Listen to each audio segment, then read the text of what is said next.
আল্লাহ রাসূল সাল্লাল্লাহু আলাইহি ওয়াসাল্লামকে এমন 7টি মর্যাদা আল্লাহ পাক দিয়েছে, যে মর্যাদা অন্য কোন নবী রাসূলকে আল্লাহ পাক সুবহানাহু ওয়া তাআলা দেন নাই। সুবহানাল্লাহ বলবেন না? এমন 7টি মর্যাদা, স্পেশাল মর্যাদা আল্লাহ পাক সুবহানাহু ওয়া তাআলা শুধুমাত্র আমার আপনার নবী বিশ্ব নবী মুহাম্মদুর রাসূলুল্লাহ সাল্লাল্লাহু আলাইহি ওয়াসাল্লামকে দিয়েছেন। অন্য কোন নবী রাসূলকে আল্লাহ পাক এই স্পেশাল মর্যাদাগুলো আল্লাহ পাক দান করেন নাই। আমি খুব সংক্ষেপে এই 7টি মর্যাদা নিয়ে আপনাদের সামনে খুবই সংক্ষিপ্ত পরিসরে আলোচনা করার চেষ্টা করব ইনশাআল্লাহ। ভালো করে খেয়াল করেন। নাম্বার 1, 1 নাম্বার স্পেশাল যে মর্যাদা আল্লাহ পাক সুবহানাহু ওয়া তাআলা বিশ্বনবী মুহাম্মদুর রাসূলুল্লাহ সাল্লাল্লাহু আলাইহি ওয়াসাল্লামকে দান করেছেন, সেটি হলো হুয়া রাহমাতুল লিল আলামিন। তিনি হচ্ছেন আসমান এবং জমিনের মধ্যে যা আছে সব কিছুর জন্য রহমত করে পাঠিয়ে দিয়েছেন কে? আর একটু জোরে বলেন কে? এজন্য রব্বুল আলামিন বলেন, ওয়া মা আরসালনাকা ইল্লা রাহমাতাল লিল আলামিন। জোরে বলেন আল্লাহু আকবার। আল্লাহ রাব্বুল আলামিন এমন 7টি মর্যাদা বিশ্ব নবীকে দান করেছেন। এই মর্যাদা রব্বুল আলামিন অন্য কোন নবী রাসূলদেরকে দান করেন নাই, অন্য কোন পয়গম্বরদেরকে দান করেন নাই। আল্লাহ রাব্বুল আলামিন 1 নম্বরে যে মর্যাদা আমার আপনার নবীকে দান করেছেন, সেইটা হলো আল্লাহ রাব্বুল আলামিন আসমানের মধ্যে জমিনের মধ্যে যা কিছু আছে সবার জন্য রব্বুল আলামিন বিশ্ব নবীকে রহমত করে এই দুনিয়াতে পাঠিয়ে দিয়েছে। জোরে বলেন সুবহানাল্লাহ।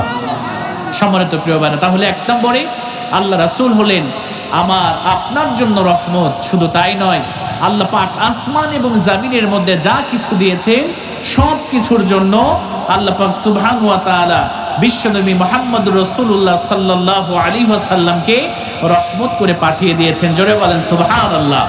সম্মানিত প্রিয় ভাইরা, তাহলে আমরা রাসূল করিম সাল্লাল্লাহু আলাইহি ওয়াসাল্লামকে রহমত হিসেবে পেয়ে সবাই খুশি নাকি বেজার? আলহামদুলিল্লাহ। কেমন রাসূল আমরা পেয়েছি রহমত হিসেবে, যে রাসূল সাল্লাল্লাহু আলাইহি ওয়াসাল্লাম মৃত্যুর সময় তার উম্মতের কথা ভেবেছেন, স্ত্রীর কথা বলেন নাই। আল্লাহ রাসূল সাল্লাল্লাহু আলাইহি ওয়াসাল্লাম সন্তানের কথা বলেন নাই, নিজের সম্পদের কথা বলেন নাই। আল্লাহ রাসূল উম্মতের জন্য তিনি কেঁদেছেন, এখনো রোজায় শুয়ে শুয়ে এই উম্মতের জন্যই কান্না করে। সুবহানাল্লাহ। শুধু কি তাই, আল্লাহ রাসূল সাল্লাল্লাহু আলাইহি ওয়াসাল্লাম আমাদের জন্য কেমন রহমত।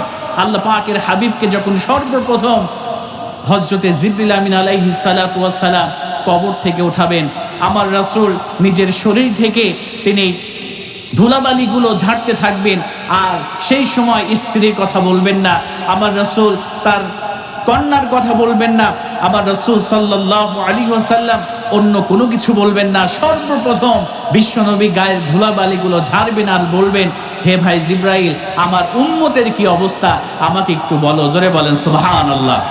শুধু কি তাই, কিয়ামতের দিন রাসূল করিম সাল্লাল্লাহু আলাইহি ওয়াসাল্লাম তিনি আল্লাহর কদমে সিজদা দিয়ে চোখের পানি ছেড়ে দিয়ে হাওমাও করে কান্না শুরু করে দিবেন। আল্লাহ পাক সুবহানাহু ওয়া তাআলার হাবিব যখন এমন করে কান্না করবে, আল্লাহ পাক সহ্য করতে পারবেন না, বলবে, হাবিব আপনি আর কান্না করবেন না, আপনি একটু মাথাটা তুলেন, আপনি আমার কাছে কি চান, আপনি একটু চান না? আল্লাহ পাক বলবে, এরপর রাসাক, আল্লাহ পাকের হাবিবকে মাথা উঠানোর কথা বলা হবে, এবার চাইতে বলা হবে।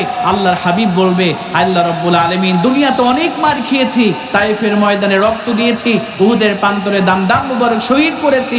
আল্লাহ রাব্বুল আলামিন আপনার কাছে আজকে আমার একটাই চাওয়া, আপনি আমার গুনাহগার উম্মতকে মাফ করে আপনি জান্নাত দিয়ে দেন। জোরে বলেন সুবহানাল্লাহ। তাহলে রাসূল সাল্লাল্লাহু আলাইহি ওয়াসাল্লামকে আল্লাহ পাক রাহমাতুল লিল আলামিন করে আমাদের জন্য, গোটা বিশ্ববাসীর জন্য আল্লাহ পাক প্রেরণ করেছেন। তাহলে আল্লাহ রাসূলের 1 নম্বর যে স্পেশাল মর্যাদা সেটা হলো তিনি হলেন হুয়া রাহমাতুল লিল আলামিন। তিনি হচ্ছেন গোটা বিশ্ব জাহানের জন্য আল্লাহ রহমত হিসেবে পাঠিয়ে দিয়েছেন। সুবহানাল্লাহ। নাম্বার 2 নম্বর স্পেশাল রহমত হচ্ছে ইন্নাহু খলিলুর রহমান। বিশ্বনবী মুহাম্মদ সাল্লাল্লাহু আলাইহি ওয়াসাল্লাম হলেন রহমানের বন্ধু, তার মানে আল্লাহ তাআলার বন্ধু হলেন বিশ্বনবী মুহাম্মদ সাল্লাল্লাহু আলাইহি ওয়াসাল্লাম। কেমন বন্ধু? আল্লাহ পাক এই পৃথিবীতে সমস্ত নবী রাসূলের সঙ্গে আল্লাহ ডিরেক্ট তিনি কথা বলেছেন। হযরত মূসা আলাইহিস সালামের সঙ্গে যখন কথা বলার প্রয়োজন বোধ করেছেন, আল্লাহ পাক তুর পাহাড়ে নিয়ে গিয়ে হযরত মূসার সঙ্গে কথা বলেছেন। ঠিক তেমনই ভাবে যত পয়গম্বর এই পৃথিবীতে এসেছেন, আল্লাহ পাক সুবহানাহু ওয়া তাআলা সবার সঙ্গে জিবরাইল মারিফত বা সরাসরি আল্লাহ কথা বলেছেন। কিন্তু আমার আপনার নবী মুহাম্মদুর রাসূলুল্লাহ সাল্লাল্লাহু আলাইহি ওয়াসাল্লামকে আল্লাহ পাক সুবহানাহু ওয়া তাআলা কেমন বন্ধু বানিয়েছেন, আল্লাহর কেমন বন্ধু! আল্লাহ পাক দুনিয়াতে কথা বলাকে শুধু পছন্দ করেন নাই, আল্লাহ স্বয়ং নিজে তার কাছে নিয়ে গিয়ে আমার রাসূলের সঙ্গে কথা বলেছেন। জোরে বলেন সুবহানাল্লাহ।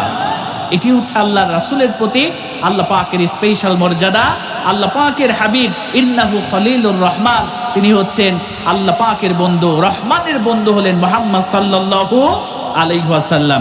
এরপরে ৩ নম্বরে যে স্পেশাল মর্যাদা আল্লাহ পাক সুবহানাহু ওয়া তাআলা দান করেছেন সেটি হলো সাহিবুল মাকামিল মাহমুদ। আল্লাহ পাক সুবহানাহু ওয়া তাআলা সবথেকে উচ্চমানের প্রশংসিত স্থান আল্লাহ পাক সুবহানাহু ওয়া তাআলা বিশ্বনবী মুহাম্মদুর রাসূলুল্লাহ সাল্লাল্লাহু আলাইহি ওয়াসাল্লামকে আল্লাহ দান করবে। অন্য কাউকে এই স্পেশাল স্থান আল্লাহ পাক সুবহানাহু ওয়া তাআলা, এই প্রশংসিত স্থান আল্লাহ পাক সুবহানাহু ওয়া তাআলা দান করবে না। জোরে বলেন সুবহানাল্লাহ। এজন্য আল্লাহ রাব্বুল আলামিন সূরাতুল বানী ইসরাঈলের ৭৯ নম্বর আয়াতে আল্লাহ পাক বললেন, ওয়া মিনাল লাইলি ফাতাহাজ্জাদ বিহি নাফিলাতাল লাক আসা আইয়ুবআসাকা রাব্বুকা মাকামান মাহমুদা। সুবহানাল্লাহ। আল্লাহ পাক বলছে, হে রাসূল, আপনি রাতের কিছু অংশ তাহাজ্জুদ পড়বেন, যা আপনার জন্য এটি অতিরিক্ত ইবাদত হবে। আর আশা করা যায় আপনার পালনকর্তা আপনাকে প্রশংসিত স্থান মাকামে মাহমুদ দান করবে, যেটা অন্য কোন নবী রাসূলকে আমি আল্লাহ পাক সুবহানাহু ওয়া তাআলা দেব না। সুবহানাল্লাহ বলবেন না?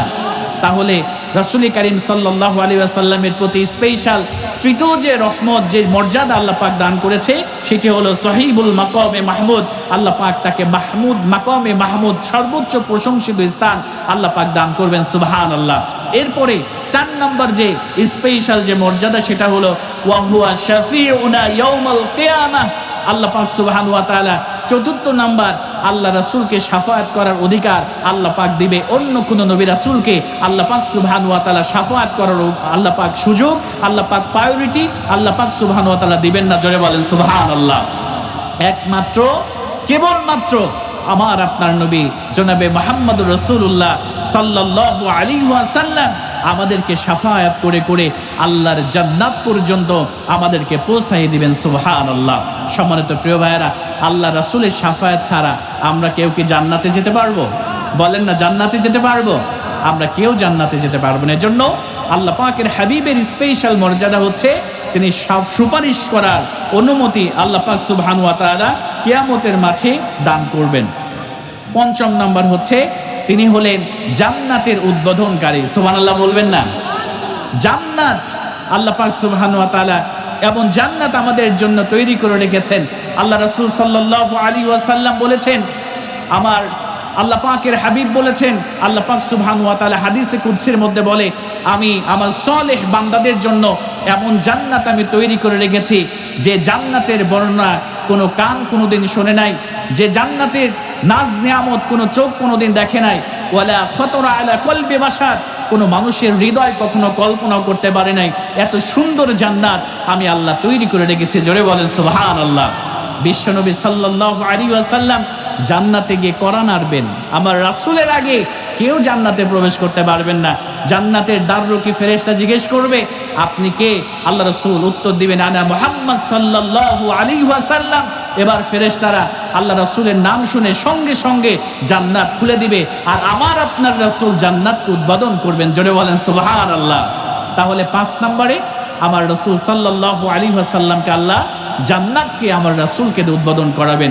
৬ নম্বরে আল্লাহ পাক সুবহানাহু ওয়া তাআলা হাউজে কাউসার, এই রাসূলের জিন্দেগি আমরা গ্রহণ করব। আল্লাহ রাসূলের জিন্দেগিতে আল্লাহ পাক রব্বুল আলামিনের হাবিব যে আমলগুলো করেছে আমরা সেই আমলগুলো বেশি বেশি করার চেষ্টা করব ইনশাআল্লাহ। কয়েকটি আমল আমি বলে দিই, সেটা হলো আল্লাহ রাসূল স্পেশাল রহমত আমাদের জন্য উম্মতের জন্য বিশ্বনবীর জীবনী থেকে আমরা 1 নম্বর আমল যেটা নিব সেটা হলো আমরা কখনো 5 ওয়াক্ত নামাজ ছেড়ে দেব না। রাজি আছি তো ইনশাআল্লাহ? আমরা কেউ 5 ওয়াক্ত নামাজ ছেড়ে দেব না। নাম্বার 2 নম্বরে রাসূল সাল্লাল্লাহু আলাইহি ওয়াসাল্লাম জীবনে কখনো মিথ্যা বলেন নাই, আমরা মিথ্যা কথা বলবো না। 3 নম্বরে আল্লাহ রাসূল কখনো ওয়াদার খেলাফ করেন নাই, আমরা ওয়াদার খেলাফ করব না। 4 নম্বরে আল্লাহ রাসূল সাল্লাল্লাহু আলাইহি ওয়াসাল্লাম আমানতের খেয়ানত করেন নাই, আমরা আমানতের খেয়ানত করব না। 5 নম্বরে রাসূল কারীম সাল্লাল্লাহু আলাইহি ওয়াসাল্লাম তিনি সবার সাথে সুন্দর ব্যবহার করেছে, হাসি মুখে কথা বলেছে, আমরা সবার সাথে সুন্দর করে হাসি মুখে কথা বলার চেষ্টা করব। এরপরে আমরা রাসূল কারীম সাল্লাল্লাহু আলাইহি ওয়াসাল্লাম মানুষকে ক্ষমা করার নীতি অবলম্বন করেছে।